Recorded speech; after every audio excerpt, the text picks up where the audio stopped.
80,000 people అంటే 78,000 78,000 ప్రతిరోజు బస్సులో ట్రావెల్ చేసినాం. దాంట్లో 75% మేల్ అంటే మెన్ ట్రావెల్ చేసుకుంటారు. ఇప్పుడు 25% ఫీమేల్ ట్రావెల్ చేసుకుంటారు. ఇప్పుడు నా రిక్వెస్ట్ ఏంటంటే ఇప్పుడు ఈ ఫ్రీ ట్రావెల్ ఉచిత ట్రావెల్ వచ్చిన తర్వాత ఈ 25% కూడా 50% ఉండాలి.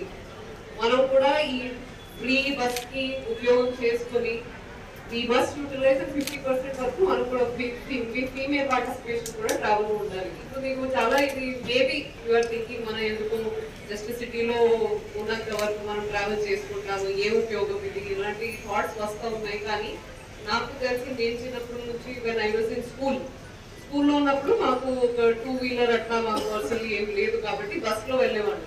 దానికి ప్రతిరోజు మా మదర్ మాకు ఒక అది ఏంటి అలవెన్స్ లాగా ఇచ్చేది. ఒక్కరోజు నేను బయట తిన్నానంటే బస్ కోసము ఫేర్ లేదు.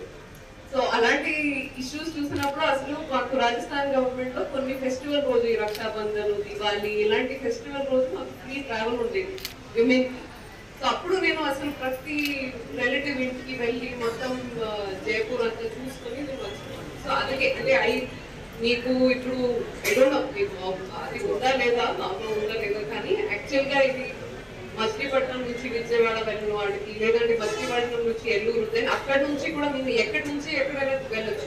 అది కొద్దిగా ఏమి డిస్టెన్స్ కూడా ఏం పెట్టలేదు. నేను మళ్ళీ విజయవాడ నుంచి ఒంగోలు వరకు కూడా వెళ్ళొచ్చు. ఏమీ డిస్టెన్స్ లేకుండా ఉచితంగా పెట్టేసరికి అందరికీ దయచేసి ఇది మా జిల్లాలో కనీసం 25% యూజెస్ కాకుండా 50% వరకు రావాలనేది నేను కోరుకుంటున్నాను.